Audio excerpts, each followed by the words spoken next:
can promise you that women working together, linked and informed, educated, can bring peace and prosperity to this forsaken planet. This is a quote by Isabel Allende, a Chilean-American author. Isabel Allende is not only an inspiration, but her work also entertains and educates. I have followed her work for many years now. Among the books that I have read is The House of Spirits, Daughter of Fortune, and Paula. Isabel has overcome many adversities throughout her life. Today, I will be talking to you about her early life, her literary work, and the many recognitions that she has received. First, let's talk about her early life. She was born August 2nd of 1942 in Lima, Peru, to Tomás and Francisca Allende, better known as Panchita. And according to the Encyclopedia of World Literature, Allende left Santiago, Chile at the age of 3 after her father abandoned them. When I say them, I mean her two brothers, her sister, brother, and her mother. Due to this abandonment, her mother received an annulment of their marriage, and they went to live with their grandparents. Their grandparents provided them with a home, and this was a very hard time for them because they had no money, and her mother didn't even have enough money to buy them ice cream. Her grandmother was interested in fortune telling, astrology, and she was just a great storyteller. This was making big impressions in Allende. Her grandfather was a typical male during that time because it was a time where it was a male-dominated society, and he was just a provider. He wasn't sweet. He wasn't affectionate.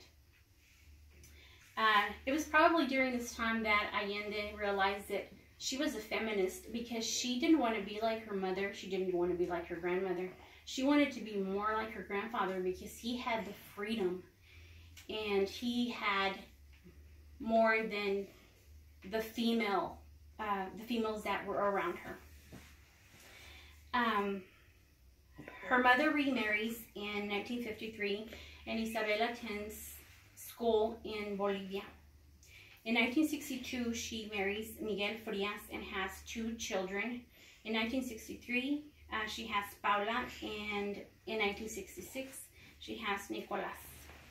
In 1967, she co-founds the first feminist magazine in Chile. Between 1970 and 1975, she works at a local network doing a humor program and doing interviews.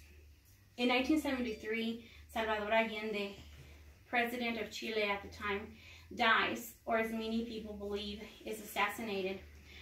Salvador was Isabel Allende's relative, and due to this relationship, her and her family feel a little threatened, so they decide to move away and go to Venezuela and become exiles. Now that we have talked about her early life, let's talk about her literary work. In 1981, her grandfather is dying, and because of her political background and her exile, she is unable to go back to Chile and see her grandfather.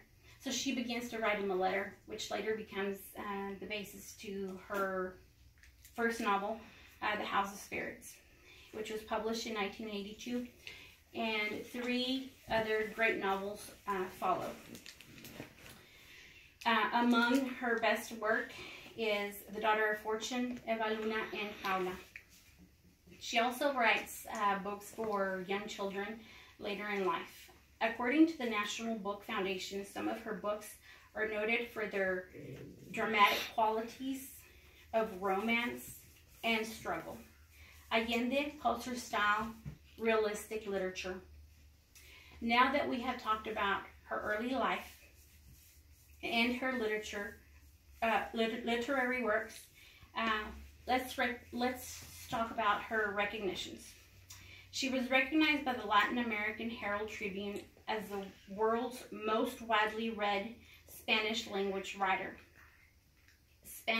Her work is all written in Spanish, but has been translated to 35 languages, and she has sold over 70 million copies.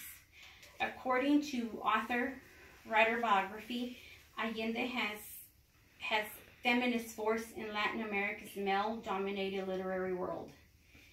She also receives the Chilean National Prize of Literature in 2010 and the Library Congress Creative Achievement Award of Fiction that same year. In 2014, she receives one of her greatest recognitions. President Barack Obama presents her with the Medal of Freedom. In conclusion, Isabel Allende has received many awards in her lifetime for her work in realistic literature, as she calls it. Her remarkable upbringing rooted the mystical people and events fueled her imagination. As the most widely read Spanish author, she has overcome many adversities and has accomplished her goal of telling the world about her life through her writing. We have now talked about Allende's early life, her literary work, and her many acquired recognitions. Allende has guided her readers to travel back in time and around the world through her writing, allowing the reader to take a peek into not only her life, but also her stories and little things that were part of them, making her literature unforgettable.